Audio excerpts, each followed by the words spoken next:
이 비디오에서는 F-117 나이트호크의 획기적인 스텔스 기능에 숨겨진 비밀을 밝혀드립니다. 독특한 설계로 레이더 전파를 산란시켜 거의 탐지할 수 없게 만든 비결에 대해 알아보세요. 레이더를 흡수하는 소재의 놀라운 독창성, 비행 시스템의 놀라운 엔지니어링, 수년간 베일에 쌓여있던 치열한 개발 과정을 살펴봅니다.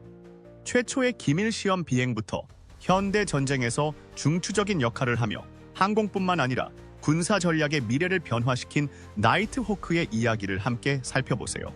역사상 가장 특별한 항공기 중 하나에 대해 자세히 알아보는 시간을 놓치지 마세요. 스텔스 기술의 기원. 항공기 투명화에 대한 탐구는 F-117 나이트호크 비행기가 비행하기 훨씬 전부터 시작되었습니다. 제1차 세계대전 중 독일 엔지니어들은 군용기를 육안으로 볼 수 없게 만들기 위해 투명한 덮개 재료인 셀론으로 실험을 진행했습니다. 이 초기 시도는 햇빛이 반사되어 항공기가 더 잘 보였기 때문에 효과가 없었고 심지어 비생산적인 것으로 판명되었습니다. 레이더를 회피하는 항공기의 개념은 제2차 세계대전 중에 탄력을 받았습니다. 독일의 호텐호 229 플라잉 윙 전투폭격기는 레이더 회피에 대한 초기 시도를 대표했지만 이후 2008년 노스롭 그루먼이 실시한 테스트를 통해 스텔스 기능에 대한 주장이 입증되지 않았습니다. 스텔스 기술의 진정한 돌파구는 예상치 못한 곳에서 나왔습니다. 1962년 소련의 수학자 표트르 우핌체프는 회절의 물리적 이론에서 가장자리 파동의 방법이라는 제목의 획기적인 논문을 발표했습니다. 소련은 그의 연구에 별다른 관심을 보이지 않았지만 이 출판물은 훗날 현대 스텔스 항공기 설계의 기초가 되었습니다. 우핌체프의 연구는 전자기파가 표면, 특히 가장자리와 정점에서 어떻게 반사되는지 계산하는 데 중점을 두었습니다. 1975년 로키드의 스컹크 사업부는 소련 물리학자 표트르 우핌체프의 이론적 통찰을 실용적인 스텔스 기술로 전환하기 위한 획기적인 여정에 착수했습니다. 엔지니어 데니스 오버홀저는 물체의 모양을 조작하여 레이더의 가시성을 줄이는 방법을 자세히 설명한 우핌체프의 논문 번역본을 발견하면서 이 노력의 중추적인 역할을 담당했습니다. 오버홀서는 이러한 기반을 바탕으로 에코1이라는 혁신적인 컴퓨터 프로그램을 개발했습니다. 이 프로그램을 통해 평평하고 각진 패널로 설계된 항공기의 레이더 신호를 정밀하게 예측할 수 있게 되어 항공 설계의 새로운 시대를 여는 토대를 마련했습니다. 이 연구의 정점은 F-117 나이트호크의 테스트베드인 헤브블루 프로토타입의 제작이었습니다. 그 결과는 놀라웠습니다. 이 프로토타입의 레이더 단면은 볼 베어링 크기와 비슷할 정도로 매우 작아 당시 가장 스텔스한 항공기보다 수천 배나 덜 탐지될 수 있었습니다. 대부분의 지상 기반 미사일 추적 시스템에서는 거의 보이지 않아 공중전의 규칙을 사실상 다시 썼습니다. 첨단 레이더 시스템을 장착한 고도로 전문화된 보잉 E-3A 아왁스만이 이 항공기를 탐지할 수 있었으며 그마저도 매우 짧은 거리에서만 탐지할 수 있었습니다. 두 개의 프로토타입의 쌈, $700만 소요된 Have Blue 프로그램은 레이더 편향에 대한 패싯 표면 형상 개념을 검증했습니다. 1978년 5월과 1979년 7월 두 프로토타입 모두 테스트 도중 분실되었지만 이 프로그램의 성공은 곧바로 F-117 나이트호크 비행기의 개발로 이어졌습니다. 1977년 헤브블루가 첫 비행에 성공한 지 1년도 차에 되지 않아 방위 고등 연구 계획국은 로키드와 나이트호크 계약을 체결했습니다. 혁신적인 디자인 원칙. 기존의 항공기 설계 원칙을 깨고 로키드의 엔지니어들은 레이더에 보이지 않는 혁신적인 접근 방식을 개발했습니다. 처음 스텔스 컨셉을 발표했을 때 스컹크웍스의 디렉터 켈리 존슨은 매끄럽고 둥근 표면을 선호했습니다. 그러나 그의 조수인 벤 리치는 각지고 평평한 표면이 레이더 신호 감소 효과가 뛰어나다는 사실을 입증했습니다. F-117 나이트호크의 독특한 외관은 기체를 일련의 평평하고 각진 표면으로 분할하는 패시스팅이라는 기법에서 비롯되었습니다. 이 사다리꼴 및 삼각형 패널은 들어오는 레이더 파를 소스에서 멀리 산란시키기 위해 정밀하게 배열되었습니다. 이 디자인은 매우 파격적이어서 영국 공군 조종사가 이 비밀 비행기의 사진을 처음 봤을 때 비행이 불가능할 것 같다고 비웃은 것으로 알려졌습니다. 주요 디자인 특징으로는 F-102, F-416과 유사한 V형 윈드실드, 슬릿 형태의 B1형 테일파이프, 세심하게 밀봉된 패널 접합부와 액세스 도어, 레이더 에너지를 반사하는 톱니형 패널 경계 등이 있습니다. FFAS의 레이더 단면적은 전례 없는 001제곱미터를 달성하여 대리석 크기와 비슷해졌습니다. 이 놀라운 감소는 면 처리된 기하학적 구조와 레이더를 흡수하는 소재를 결합한 결과입니다. 램 적용에는 세심한 주의가 필요했습니다. 나사가 하나만 늦은 해도 레이더 신호 테스트 중에 항공기가 지평선 너머로 오는 헛간 문처럼 보일 수 있었기 때문입니다. F-83의 각진 디자인은 1970년대의 기술적 한계에 크게 영향을 받았습니다. 초기 컴퓨터 모델링은 평평한 표면에 레이더 반사만 계산할 수 있었기 때문에 곡면 분석은 계산적으로 불가능했습니다. 엔지니어들은 크레이 슈퍼컴퓨터를 사용하여 에코 1 프로그램을 개발하여 면이 있는 형상에서 레이더 신호를 예측했습니다. 이 접근 방식의 효과는 초기 테스트에서 극적으로 입증되었습니다. 희망 없는 다이아몬드라고 불리는 나무 모형을 레이더 테스트 범위에 놓았을 때 운영자는 새가 모형 위에 착륙할 때까지 이를 감지하지 못하고 새의 흔적만 포착할 수 있었습니다. 이 항공기의 설계는 세 축 모두에서 본질적으로 불안정한 것으로 판명되어 안정성을 위해 정교한 비행 제어 컴퓨터가 필요했습니다. 이 도전은 포괄적인 플라이-바이-와이어 기술을 최초로 적용한 사례 중 하나로 항공공학에서 또 다른 중요한 발전을 이루었습니다. 재료공학 혁신. 재료공학은 F-117 나이트호크 비행기가 레이더에 거의 보이지 않게 만드는데 결정적인 역할을 했습니다. 이 항공기의 스텔스 기능은 항공우주 기술의 한계를 뛰어넘는 혁신적인 소재에 크게 의존했습니다. FAS의 레이더 흡수 소재는 무게가 약 1톤에 달하는 중요한 엔지니어링 성과였습니다. 초기 버전은 카본일철 페라이트가 포함된 금속 기반 람 타일을 사용하여 레이더파를 만나면 교대 극성의 자기장을 생성했습니다. 이 혁신적인 소재는 들어오는 레이더 에너지를 열로 변환하여 항공기의 탐지 가능성을 효과적으로 낮추었습니다. 램 코팅은 놀라운 성능 지표를 달성했습니다. 이 코팅은 들어오는 레이더 전파의 90% 이상을 흡수하여 항공기의 반사율을 획기적으로 최소화했습니다. 이러한 기능 덕분에 레이더 단면적은 0001제곱미터에 불과하여 레이더 화면에서 F-127은 작은 새나 곤충보다 크지 않게 보입니다. 또한 이 소재는 광범위한 레이더 주파수에서 효과적으로 작동하도록 설계되어 다양하고 정교한 탐지 시스템에서도 스텔스 기능을 강력하게 유지할 수 있습니다. RAM을 적용하려면 정밀한 엔지니어링과 세부 사항에 대한 세심한 주의가 필요했습니다. 유지 보수팀은 버터라는 별명을 가진 특수 퍼티 재료로 램 시트 사이의 틈을 메웠습니다. 이 세심한 실링 공정 덕분에 레이더를 반사하는 표면이 노출되지 않았습니다. 이후 버전의 F-117 나이트호크는 직접 도포하는 램 페인트를 사용했지만 이 코팅은 독성이 강한 것으로 알려져 있습니다. 표면 코팅 시스템에는 여러 보호 요소가 통합되었습니다. 엔지니어들은 레이더파가 엔진 부품에 반사되는 것을 방지하기 위해 흡기 부분에 전도성 금속 메쉬 그릴을 설치했습니다. 배기 시스템은 항공기의 열 신호를 줄이기 위해 차가운 공기와 배기가스를 혼합하는 특수 설계가 특징입니다. 복잡한 소재 요구 사항에도 불구하고 엔지니어들은 스텔스 기능을 유지하면서 구조적 무결성을 유지하기 위해 혁신적인 솔루션을 개발했습니다. 이 모든 도어와 개방 패널은 레이더 신호를 차단하기 위해 톱니 모양의 모서리를 사용했습니다. 이 항공기의 유지 보수 설계는 특히 독창성을 발휘하여 랜딩 기어와 무기 베이 내에 접근 패널을 전략적으로 배치하여 잦은 램 제거의 필요성을 최소화했습니다. 엔지니어링 팀은 스텔스 효과를 유지하면서 유지 보수 절차를 간소화하기 위해 많은 노력을 기울였습니다. 항공기 밑면을 육각형 패널로 설계하여 모든 선을 날개의 트레일링 에지와 평행하게 정렬했습니다.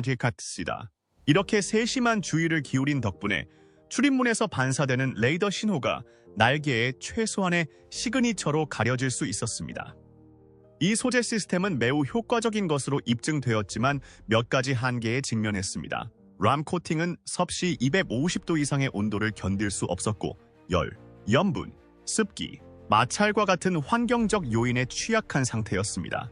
이러한 제약으로 인해 항공기의 스텔스 기능을 유지하기 위해 임무 계획과 정기 유지보수 일정에서 신중한 고려가 필요했습니다. 추진 시스템 설계 F-117 나이트호크 항공기의 추진 시스템은 스텔스 요구사항과 작전 능력 사이의 훌륭한 균형을 대표합니다. 이 항공기의 핵심에는 각각 13, 90파운드의 추력을 내는 두 개의 개조된 General Electric F404 터보팬 엔진이 사용되었습니다. FX2의 엔진 흡입구에는 스텔스 특성을 유지하는 데 중요한 혁신적인 디자인 요소가 적용되었습니다. 엔지니어들은 각 흡입구 위에 직사각형 개구부가 있는 특수 격자를 설치하여 레이더 전파가 엔진의 회전 부품에 도달하는 것을 방지했습니다. 이 격자는 일반적인 레이더 파장보다 작아서 전자기 에너지를 효과적으로 차단하면서도 공기 흐름은 충분히 허용합니다. 중요한 비행 단계에서 제한된 공기 흐름을 보완하기 위해 각 엔진 나셀 상단에 대형 블로인 도어를 통합했습니다. 엔진 부품을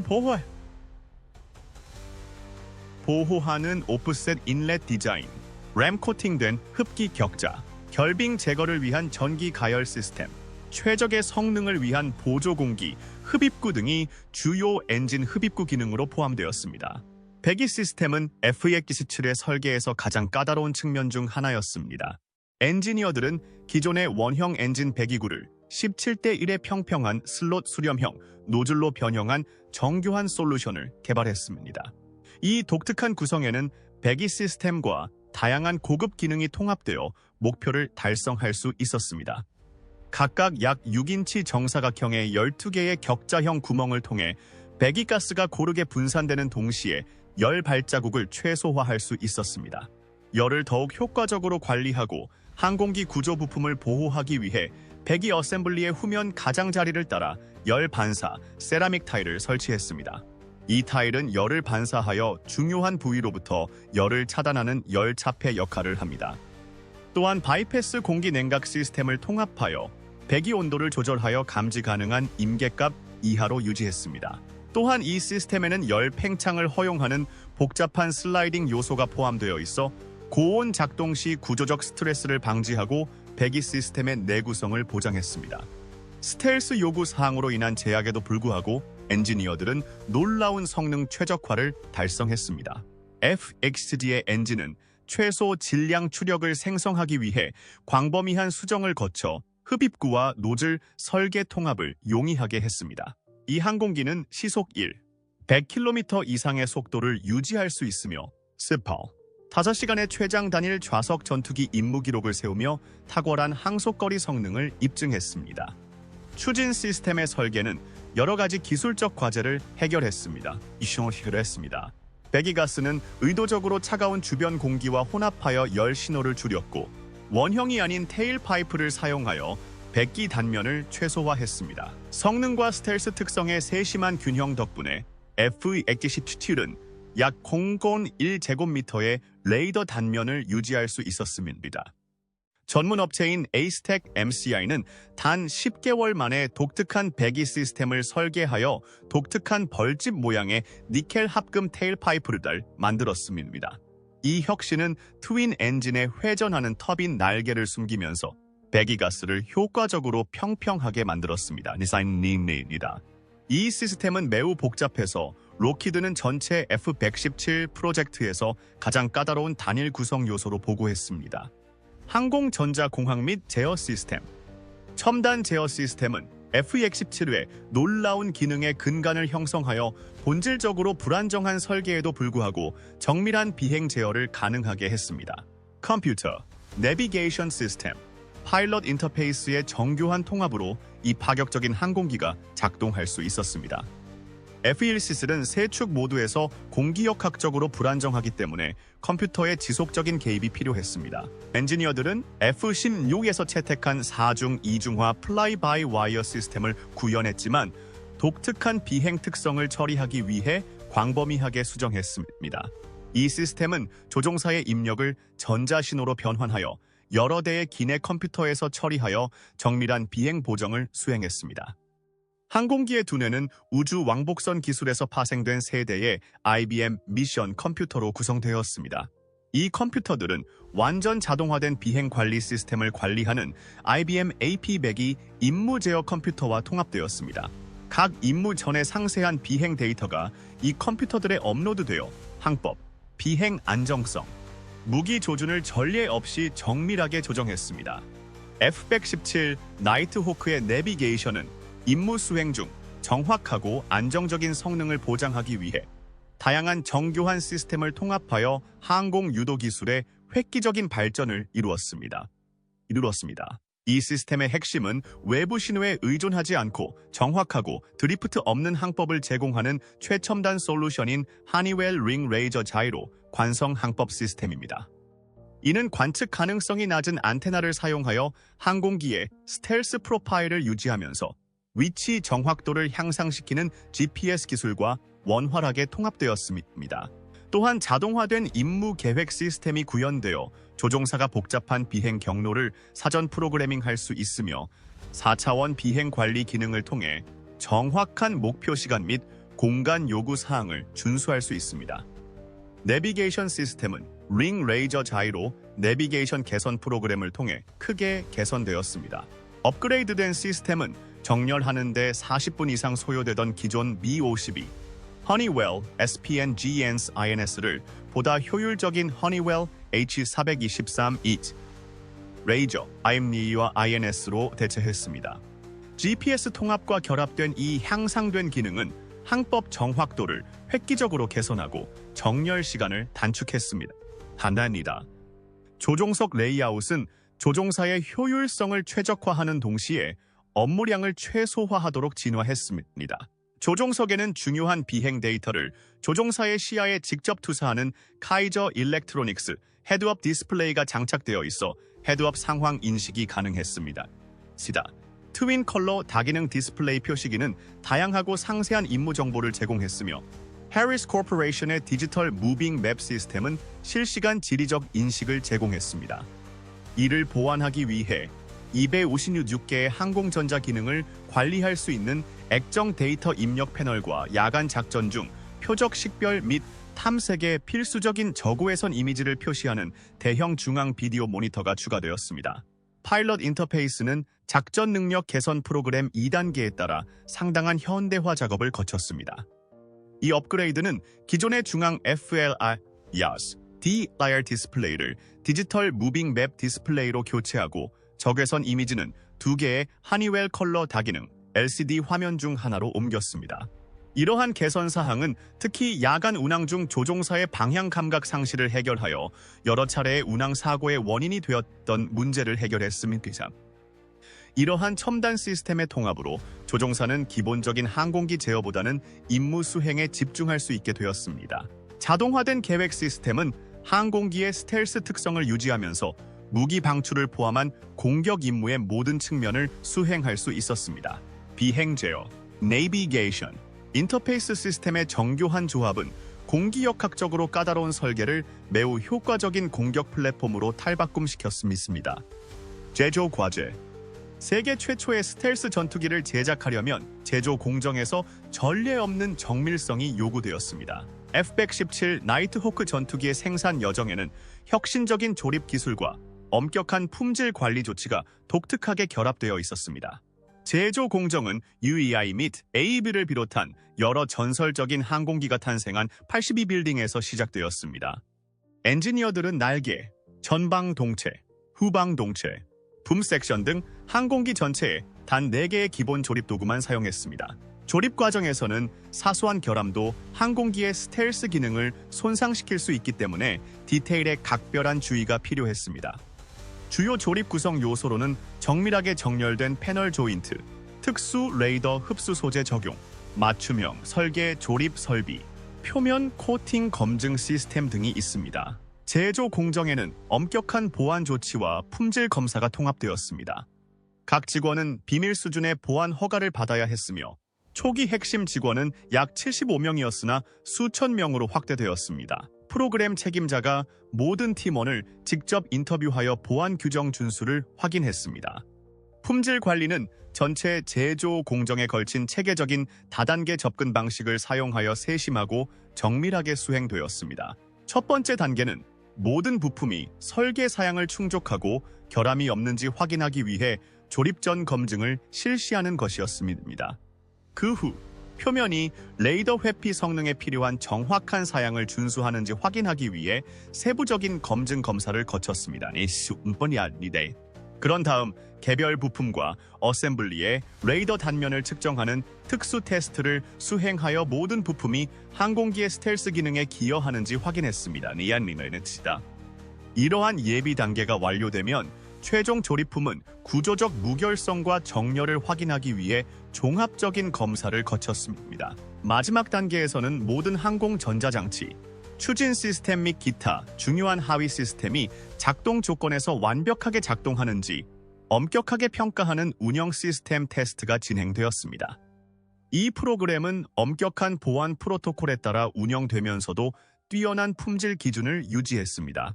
통관을 기다리는 작업자들은 기밀이 아닌 부품을 작업하는 전문 매장인 아이스박스에 배치되었습니다.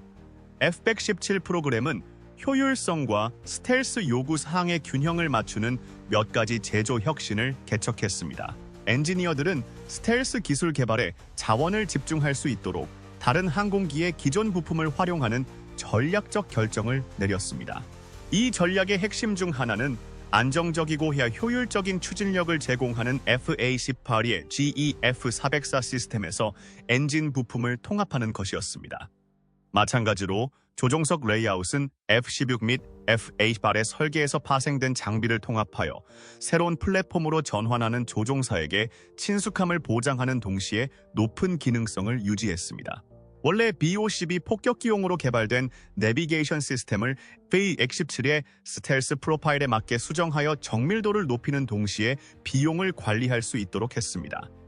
조종사의 편안함과 작전 준비 태세 유지에 필수적인 환경 제어 장치는 C-130 수송기에서 채택하여 스텔스 관련 부품이 아닌 구성 요소에 대한 프로그램의 현명한 접근 방식을 보여주었습니다. 또한 F-16 시스템을 기반으로 한 비행 제어 컴퓨터는 나이트호크의 색다른 공기역학을 관리하기 위해 세심하게 수정되어 각진 디자인에도 불구하고 안정성과 기동성을 보장합니다. 제조 공정은 단일 구성 플립 프로그램을 도입하면서 크게 발전했습니다. 이 이니셔티브는 7개의 서로 다른 레이더 흡수 재료 구성을 하나의 최적화된 설계로 통합했습니다. 이 새로운 접근 방식은 유지보수 요구 사항을 50세트 이상 줄이면서 전반적인 효율성을 개선했습니다. 생산 효율성은 라이트 패터슨 공군기지의 항공 시스템 센터의 간소화된 관리로 인해 향상되었습니다. 이 접근 방식은 획기적인 스텔스 기술과 동시 개발 및 생산 주기를 결합했습니다. 이 프로그램은 유사한 항공기 프로그램의 일반적인 기간의 약 절반인 5년 이내에 초기 운영 능력을 달성했습니다. 제조 혁신은 도장 공정으로 확대되어 결국 로봇 시스템이 수작업 도장 방식을 대체했습니다.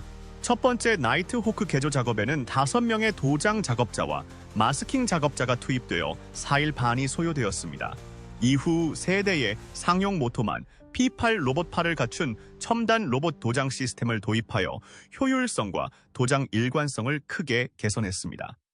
이 프로그램은 스텔스 항공기가 기존 전술 전투기에 필적하는 신뢰성과 유지 보수성을 갖추고 제조될 수 있음을 입증했습니다. 이 성과는 레이더를 흡수하는 소재를 사용하고 제조 공정 전반에 걸쳐 정밀한 표면 사양을 유지해야 하는 추가적인 복잡성에도 불구하고 달성한 것입니다. 테스트 및 유효성 검사. 세계 최초로 운용되는 스텔스 항공기를 검증하려면 새로운 테스트 방법론과 검증 프로세스를 개척해야 했습니다. 방위 고등 연구 계획국의 N 항공기의 혁신적인 기능이 엄격한 군사 요건을 충족하는지 확인하기 위해 포괄적인 테스트 프로토콜을 시작했습니다. 초기 레이더 단면 테스트는 폴 장착 모델을 사용한 혁신적인 접근 방식을 활용했습니다. 개발 초기 단계에서 록히드는 스텔스 특성을 평가하기 위해 네바다의 레이더 테스트 범위에 대규모 모델을 배치했습니다. 결과는 예상을 뛰어넘었습니다. 레이더 기술자들은 처음에 모델이 기둥에서 떨어졌다고 생각했지만 복귀 신호가 수신되지 않았습니다. 탐지된 유일한 레이더 신호는 테스트 도중 모델에 착륙한 새에서 나온 것이었습니다. 이 테스트 프로그램에서 몇 가지 획기적인 성과가 나타났습니다. 이 모델은 레이더 시스템에 거의 보이지 않는 제곱미터에 불과한 전례 없는 레이더 단면을 달성했습니다. 레이더 탐지 가능성을 줄임으로써 대부분의 지상 기반 미사일 추적 레이더에서 항공기를 탐지할 수 없게 되었으며 이는 스텔스 임무에 매우 중요한 기능입니다. 또한 이 테스트는 다양한 레이더 주파수에 걸쳐 모델의 효율성을 입증하여 다양한 탐지 시스템에 대응할 수 있는 다목적성과 견고함을 보여주었습니다. 또한 스텔스 특성을 유지하기 위해 약간의 조정만 필요했던 설계는 초기 엔지니어링 노력의 정밀성과 독창성을 강조했습니다. 이러한 레이더 단면 테스트의 초기 성공은 스텔스 기술의 이론적 토대를 검증했을 뿐만 아니라 F-117 프로그램을 발전시키는 데 필요한 자신감을 제공했습니다. 이 실험은 항공기 설계의 혁신성을 강조하고 현대 공중 전투의 표준을 재정의할 수 있는 잠재력을 확고히 했습니다. 비행 테스트 단계는 신중하게 계획된 단계를 거쳐 진행되었습니다. 1981년 6월 18일 51구역에서 첫 번째 YF-117A가 처녀 비행을 완료하면서 집중적인 평가 기간이 시작되었습니다. YF-117A로 지정된 5대의 본격적인 개발 항공기는 설계의 기능을 검증하기 위해 종합적인 테스트를 거쳤습니다.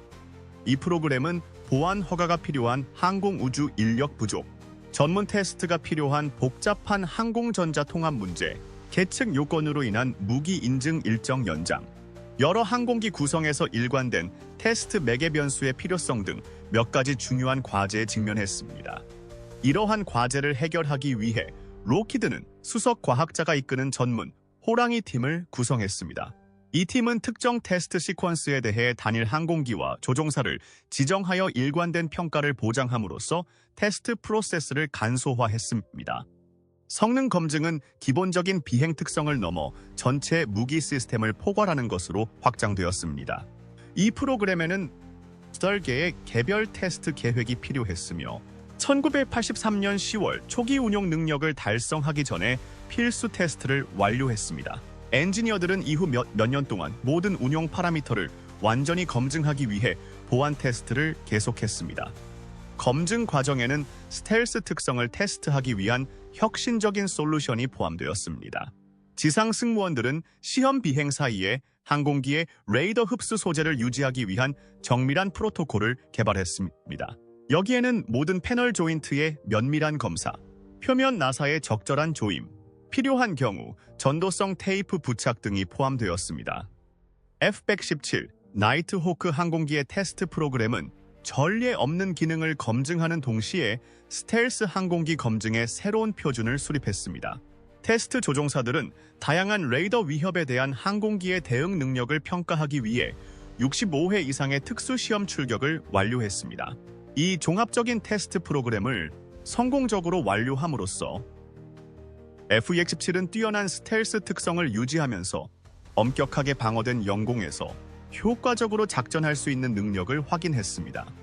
기술적 제한 F-117 나이트호크 전투기는 획기적인 스텔스 기능에도 불구하고 운영상 상당한 기술적 제약에 직면했습니다. 이러한 제약은 스텔스 요구 사항과 기존 항공기 성능 간에 필요한 절충간에서 비롯되었습니다. F-117 나이트호크의 독특한 각진 디자인은 비행에 내재된 문제를 야기했습니다. 이 항공기는 피치, 롤, 요의 세 가지 축 모두에서 불안정성을 보였기 때문에 안정적인 비행을 위해 컴퓨터의 지속적인 개입이 필요했습니다. 이러한 불안정성 때문에 F-16에서 파생된 정교한 플라이-바이-와이어 시스템이 필요했지만 독특한 비행 특성을 처리하기 위해 광범위하게 수정되었습니다. 기체 발열을 방지하기 위한 아음속 속도 제한, 레이더 편향을 위한 높은 스윕 각도, 기동성에 영향을 미치는 매우 낮은 날개 종횡비, 스텔스를 유지하기 위한 애프터버너 기능 없음 등 공기역학적 설계로 인해 몇 가지 중요한 제약이 있었습니다.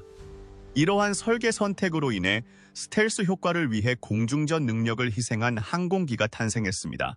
항공기 주변의 압력 분포는 조종석과 엔진 흡입구 앞에 비정상적으로 큰 고압 영역을 포함하여 매우 바람직하지 않은 공기역학적 특성을 드러냈습니다.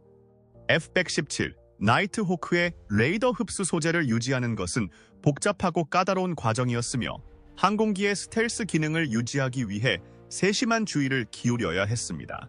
초기 설계에는 각각 기체의 특정 영역에 맞게 조정된 7가지 램 구성이 포함되었습니다. 이러한 구성으로 스텔스 성능이 향상되었지만 유지보수 팀에게는 상당한 물류 문제가 발생했습니다. 프로세스의 모든 단계에서 레이더를 회피하는 표면의 무결성을 보장하기 위해 정밀도가 요구되었습니다. 유지보수 절차에는 마모나 손상을 감지하고 해결하기 위해 표면 코팅을 정기적으로 검사하는 것이 포함되었습니다. 패널 조인트는 레이더 전파 누출을 방지하기 위해 세심하게 밀봉해야 했으며 반사 틈이 생기지 않도록 모든 표면 나사를 정확한 토크 사양에 맞게 조여야 했습니다. 램 페인트를 도장할 때는 균일한 두께를 보장하기 위해 분사하는 동안 정확한 거리를 유지해야 했습니다. 또한 재도장하는 동안 민감한 부분을 보호하기 위해 특수 마스킹 절차를 적용하여 항공기 외관을 유지하는 데 필요한 디테일 수준을 더욱 강조했습니다. 초기 개조 작업은 특히 노동 집약적이었습니다. 첫 번째 나이트 호크 오버홀에는 5명의 페인터와 전담 마스킹 팀이 5일 동안 작업하여 공정을 완료해야 했습니다. 코팅 아래에 기포가 있거나 나사가 부적절하게 조여져 있는 등 사소한 편차도 항공기의 스텔스 특성을 손상시킬 수 있는 잠재력이 있었습니다. 이러한 엄격한 기준은 F-117의 작전 성공에 있어 램의 중요한 역할을 반영하며 최첨단 기능을 유지하는 데 필요한 특별한 헌신을 강조합니다. F-117 나이트 호크 폭격기는 스텔스 효과를 유지하기 위해 엄격한 제한을 받으며 운용되었습니다. 레이더 장비가 없는 이 항공기는 수동 항법 및 표적 시스템에만 의존했습니다. 능동형 레이더의 부재는 다른 설계상의 문제와 결합되어 다음과 같은 몇 가지 운영상의 제약을 초래했습니다. 이 항공기는 상당한 도전에 직면했습니다. 가장 큰 문제 중 하나는 기체의 제한된 무기 탑재 능력이었습니다. F-117은 1000파운드 폭탄 4개만 탑재할 수 있어 정밀 타격에는 충분했지만 한 번의 임무에서 다수의 목표물이나 중무장한 목표물을 교전하는 데는 한계가 있었습니다. 또한 나이트 호크에는 방어 무기가 장착되어 있지 않아 적의 탐지와 교전을 피하기 위해 스텔스 기능에 전적으로 의존할 수밖에 없었습니다. 전투 시나리오에서 이 항공기의 기동성은 현저하게 제한되었고 레이더를 반사하는 기하학적 구조와 스텔스 프로파일을 최적화하기 위해 타협이 이루어졌습니다. 이로 인해 고속 회피 기동을 수행하거나 작전 중 동적 위협에 적응하는 능력이 제한되었습니다. 이 기종의 배치를 더욱 복잡하게 만든 것은 고유한 유지보수 요구사항이었습니다. F-117은 레이더 흡수 물질과 기타 민감한 시스템을 관리하기 위해 고도로 전문화된 시설과 숙련된 인력이 필요했기 때문에 물류 문제가 가중되고 혹독한 환경에서의 작전 준비에 한계가 있었습니다. 이러한 한계를 해결하기 위해 공군은 단일 구성 항공기 개조 프로그램을 시행했습니다. 이 이니셔티브는 비행시간당 유지보수 인력을 50세트 이상 줄이는 데 성공했습니다. 이 프로그램은 다양한 램 구성을 하나의 최적화된 설계로 통합하여 유지보수 및 배치 가능성을 개선하는 동시에 전진작전 중 물류 공간을 줄였습니다. 유지보수 부담은 특히 배치 능력에 영향을 미쳤습니다. 부대는 전방에서 작전을 수행할 때 특수 장비와 보급품이 필요했습니다. 복잡한 유지보수 요건은 항공기의 가용률에 영향을 미쳤지만 결국 비슷한 복잡성을 가진 다른 전술 전투기와 비슷해졌습니다. 램 코팅기 과도한 열을 견딜 수 없었기 때문에 온도 제약도 운영에 영향을 미쳤습니다. 애프터버너 기능의 부족과 함께 이러한 제한으로 인해 항공기의 성능 범위가 제한되었습니다. 배기 시스템은 저고해선 신호를 최소화하기 위해 비원형 테일 파이프 설계를 통해 세심한 관리가 필요했기 때문에 유지보수 절차가 더욱 복잡해졌습니다. 이러한 기술적 한계는 결국 F-117의 수명에 영향을 미쳤습니다. 획기적인 스텔스 기능에도 불구하고 이 항공기는 높은 운영 비용과 점점 더 노후화되는 기능으로 인해 25년 만에 퇴역하게 되었습니다. 그러나 이러한 한계를 해결하면서 얻은 교훈은 후속 스텔스 항공기 개발에 영향을 미쳐 스텔스 요구 사항과 기존 성능 기능 간의 더 나은 균형을 이룰 수 있었습니다. F-117 나이트호크는 인간의 독창성과 엔지니어링의 우수성을 보여주는 증거입니다. 이 놀라운 항공기는 기존의 설계 규칙을 깨고 독특한 각진 형태와 특수 소재를 통해 레이더에 보이지 않는 것이 가능하다는 것을 증명했습니다. 면 처리된 표면 형상에서 정교한 제어 시스템에 이르기까지 나이트호크의 각 측면은 항공우주 엔지니어링의 한계를 뛰어넘었습니다. 기술적 한계로 인해 전투 유연성과 유지보수 요건에 영향을 미쳤지만 F-18의 성공은 현대 스텔스 항공기 개발의 토대를 마련했습니다. 설계, 제조 및 운영상의 문제에서 얻은 교훈은 이후 세대의 스텔스 기술에 직접적인 영향을 미쳤습니다. 지금은 최신 항공기가 나이트호크의 성능을 능가하지만 나이트호크의 유산은 스텔스 전쟁 시대를 연 선구적인 플랫폼으로 남아 있습니다. 이 내용에 동의하시나요? 그렇다면 영상을 좋아요해주세요. 시청해주셔서 감사드리며 채널을 구독하여 다른 놀라운 엔지니어링에 대해 함께 논의해보세요.